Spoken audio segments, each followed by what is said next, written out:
Bonjour, bienvenue à l'émission Sénopcam Débat. Ce jour, nous parlons de l'alimentation en lien avec la campagne africaine My Food is African et localement en ce qui concerne le Cameroun, je mange camerounais. Et cela coïncide avec le mois de février dédié à la jeunesse. Il nous vient à l'esprit de sensibiliser les jeunes Camerounais sur la nécessité de manger ce que nous produisons et cultivons dans nos champs. Et dans ce studio déjà présent, nos invités pour mieux nous clarifier et édifier sur l'importance de manger nos aliments sortis de nos champs. Fouda Véronique, chargée de programme à la Sénopcam, bonjour. Bonjour. Bienvenue à cette émission et bienvenue dans ce studio. Merci. Biada Amel, nutritionniste, bonjour. Bonjour. Merci d'être là. Mbarga Gisèle, productrice, bonjour. Bonjour. Merci d'avoir accepté notre invitation. Et Mengon Patricia, communicatrice à la Sénopcam, bonjour. Bonjour. Merci d'être à nos côtés et de nous accompagner au cours de cette émission. Déjà, Gisèle Mbarga, qu'est-ce que vous mangez chaque jour? Merci de me passer la parole. Je mange un peu de tout. Un peu de tout, c'est-à-dire un quoi? peu de tout, l'oko, le héros, le ndolé. Qu'est-ce qui a imposé ce choix? Ce choix a été imposé très récemment, notamment pour moi, pour la lutte contre l'obésité. Parce que j'étais en surpoids, je le suis toujours, mais je suis en train de combattre ce problème-là. Après avoir rencontré certains nutritionnistes, changé d'alimentation radicalement. Donc j'ai arrêté de consommer les produits de l'extérieur pour consommer désormais les produits camerounais. Tout simplement parce que les produits camerounais sont bourrés de fibres, sont bourrés de bonnes graisses et sont très nutritifs. Je prends par exemple le cas du héros que j'ai cité plus haut. C'est un repas qui est complet grâce aux feuilles, grâce à l'huile rouge qui est utilisée et à la viande qui est dedans. Donc dedans on peut retrouver les protéines, les lipides et les légumes qui sont donc ça fait un repas complet et c'est rassasiant, plein de vitamines, plein d'éléments minéraux. Oui, monsieur Biada Amel, vous êtes nutritionniste. Lorsqu'on suit le cas de Gisèle Mbarga, est-ce qu'on peut dire qu'elle ne s'est pas trompée pour avoir considéré l'aliment comme un médicament? Déjà, merci de me poser la question. Suivant le cas de Gisèle, on peut ne pas dire qu'elle s'est trompée, dans la mesure où déjà la thématique nous ramène à nos sources. Il s'agit ici de redéfinir ou bien d'imposer notre identité. Notre identité, c'est ce que nous sommes. Nous sommes représentés par notre culture, notre savoir-faire, notre savoir-être. De même sur le plan alimentaire, ce qui va ressortir, ce qu'on appelle notre authenticité. Déjà, les appréhensions sur le plan nutritionnel de madame sont liées forcément à sa zone géographique. Ce qui fait en fonction de sa zone géographique, nous pouvons nous alimenter en fonction des aliments que nous retrouvons de façon disponible et locale, qui ont un effet sur la santé. Par exemple, elle a parlé de l'OCOP. C'est vrai que c'est un repas complet dans la mesure où nous retrouvons des protéines, des lipides et des glucides. Mais c'est un repas qui est propice à la prise de poids à cause de sa composition nutritionnelle. Donc, comme elle est dans une tendance de faire des régimes, on aurait pu conseiller des aliments locaux, à savoir par exemple il y a le gingembre. Le lemon, lui, il est spécifique dans la perte de poids. Donc, c'est en quelques mots ce que je peux dire sur son régime. Nous avons des aliments qui ont des fonctions nutritionnelles et des fonctions médicinales. Et ça dit qu'elle doit modérer, par exemple, lorsqu'elle mange du courant, elle doit modérer sa manière, le rythme avec lequel elle mange le corps.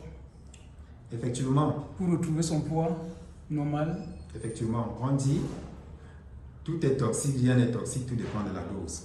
Donc, en principe, nos problèmes, ce sont les problèmes de quantité et de quantification dans nos plats.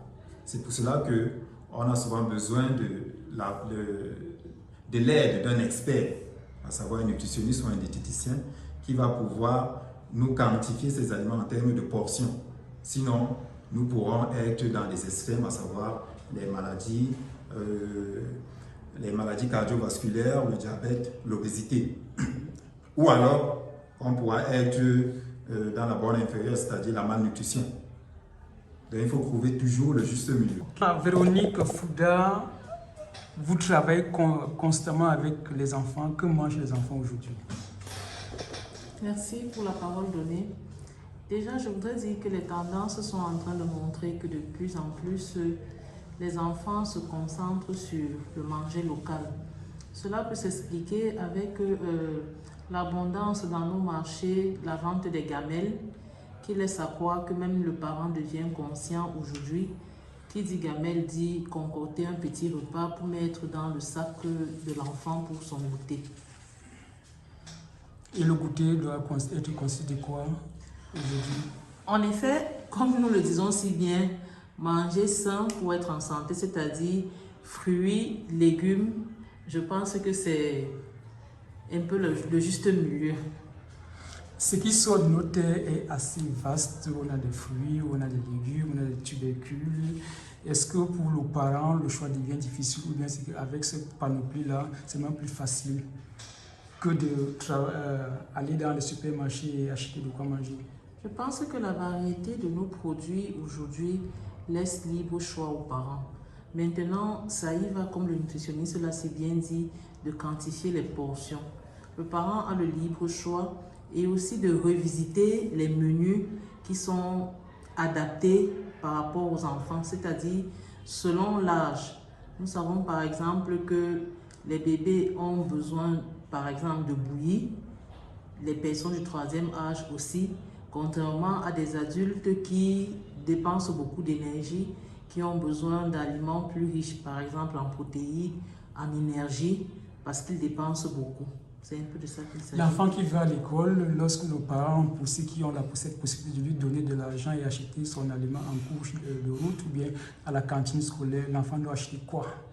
Quand nous parlons de cantine scolaire, généralement nous trouvons des menus faits à base de carottes, haricots verts, viande hachée et riz.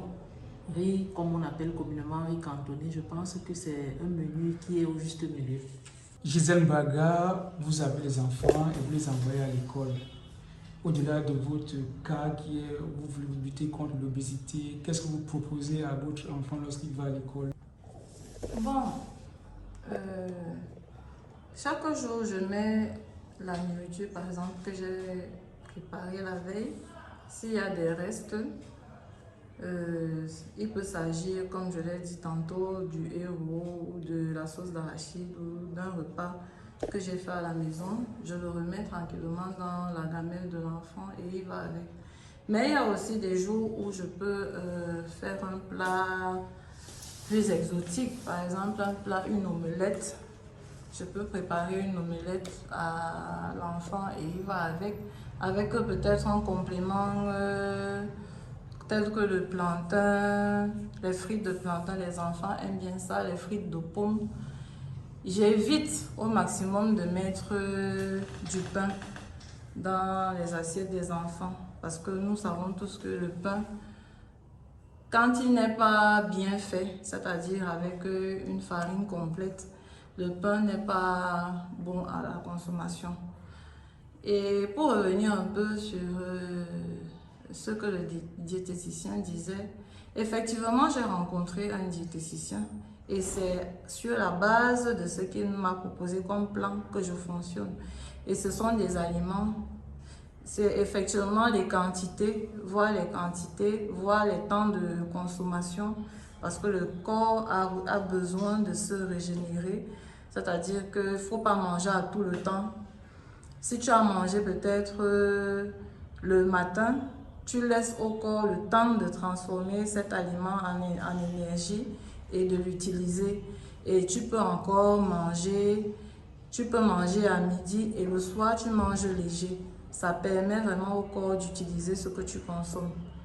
Donc c'est ce que je peux dire. Les enfants, vraiment je fais des efforts. Et les fruits, aussi les fruits. Les fruits sont un très bon apport pour les enfants en termes de vitamines. Et il y a des fruits qui sont vraiment comme des médicaments. Par exemple, la pastèque. La pastèque est un très bon fruit qui n'a pas trop de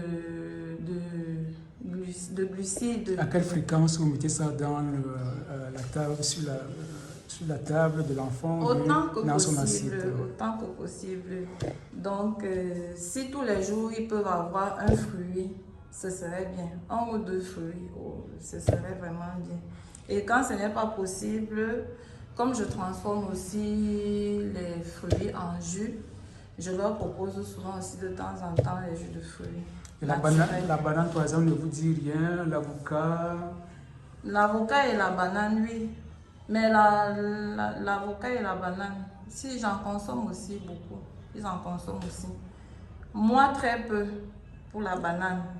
Pour quelle raison? Parce que la banane est un fruit très sucré et j'ai vraiment opté pour le moins sucré le plus possible. Mais les enfants, eux, ils n'ont pas ce problème-là puisqu'ils dépensent beaucoup d'énergie. Donc, eux, ils peuvent consommer la banane. Monsieur Biada, nutritionniste, le sucre contenu dans la banane est un problème? Non, le sucre contenu dans la banane, en fait, n'est pas un problème, puisque la banane, il est complet. Il a du sucre, il a également des fibres qui peuvent atténuer l'effet du sucre. La banane, en plus, a ce qu'on appelle le potassium. Par exemple, si vous avez un cas d'hypertension, ou bien l'hypertension, c'est-à-dire qui est due au sel, on va vous recommander de prendre des aliments riches, par exemple, en potassium, qui va venir inhiber à peu près l'action du sodium. Donc la banane en soi est très bonne pour la santé. Mais comme on dit, ça dépend de la dose et l'état physiologique de la personne.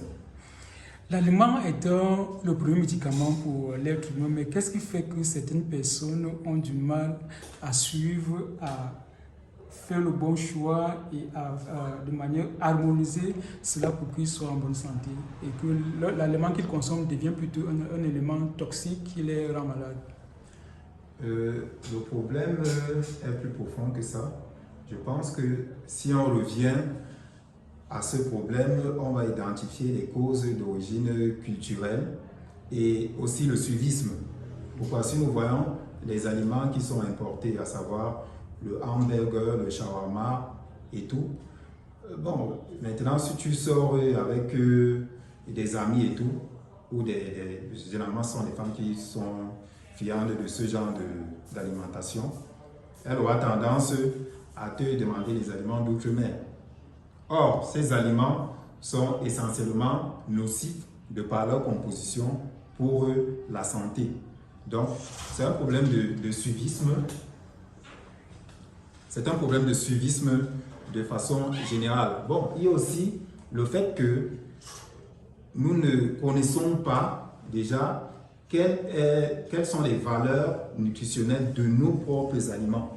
Parce que si nous avons ces connaissances, à savoir que si j'ai par exemple des problèmes au niveau du transit, je peux prendre le pitacola. Il n'est pas uniquement là par exemple pour la libido. Si j'ai des problèmes par exemple de constipation, il me faut avoir des aliments qui sont riches en fibres insoluble, c'est-à-dire je fais le sauté, par exemple, de zone. Ça va me permettre facilement d'aller aux toilettes que de prendre, par exemple, des aliments qui vont venir c'est-à-dire aggraver le problème. Le truc, c'est qu'il faut savoir de quoi sont composés déjà nos aliments. En fonction de cela, on pourra agir de façon efficace et efficiente dans la prise en charge au niveau de la santé, ce que je dis de façon générale. Patricia Mengon, lorsque vous communiquez avec l'opinion nationale, les gens avec qui vous travaillez quotidiennement, qu'est-ce qui ressort de vos conversations en termes d'aliments et de manger? Merci déjà pour la parole donnée. Je dirais que en tant que communicatrice, quand on échange avec les différentes cibles, déjà, ce qui ressort à leur niveau, c'est qu'ils sont satisfaits du travail que nous abattons sur le terrain. Ils sont contents de voir que nous revenons à nos anciennes traditions, c'est-à-dire consommer ce que nous produisons parce qu'ils s'en rendent compte que la santé est dans le plat. Ce qui vient nécessairement d'ailleurs n'est pas forcément ce qui est bon pour nous. Et déjà, il faut dire que l'une des principales cibles que nous visons également, ce sont les enfants. Nos enfants doivent se réapproprier nos cultures, nos valeurs culinaires, nos coutumes ancestrales en transmettant également cela à leurs futures générations. Donc, il est important pour nous de toujours véhiculer les messages autour de la gastronomie africaine, du manger local, et qu'il est important pour toutes ces cibles-là de reconnaître la valeur que l'Afrique a au travers de sa gastronomie. Merci. Véronique Fouder, l'ONU a dit que ce qu'on mange nous permet d'être d'un bon point et chaque jour, cela vous le vivez avec les enfants qui, lorsqu'ils vont à l'école, sont dans un bon, ça booste les cerveaux.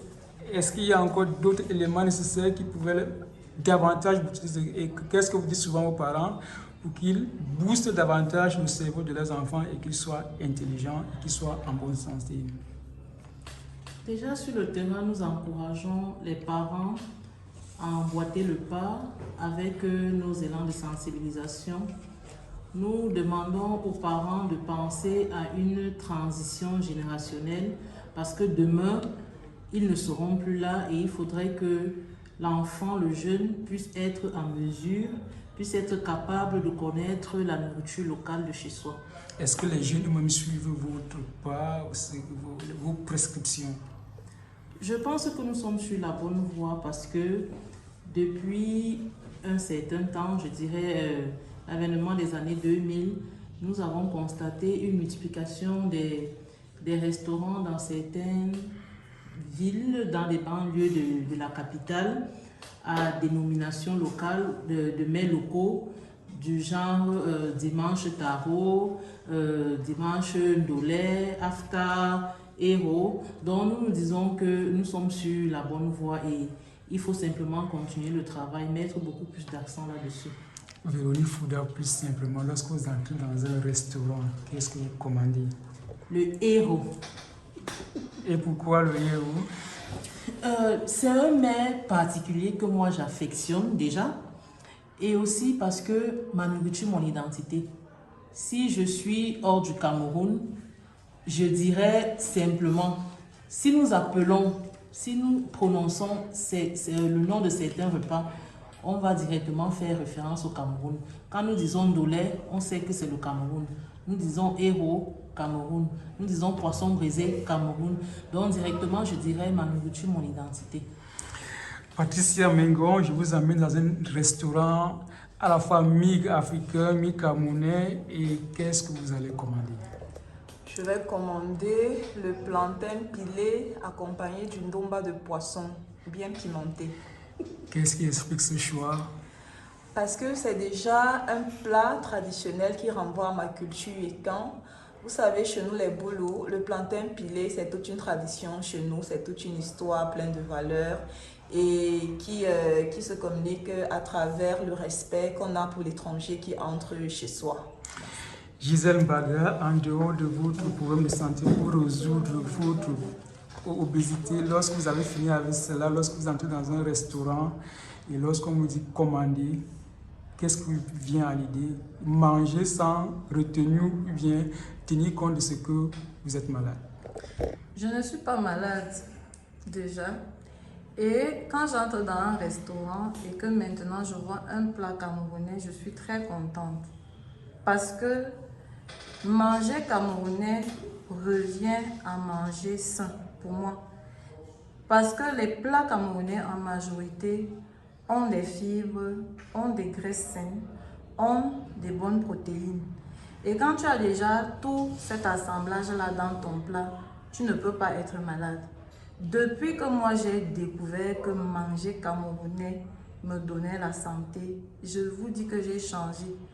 J'ai changé, même physiquement, j'ai changé.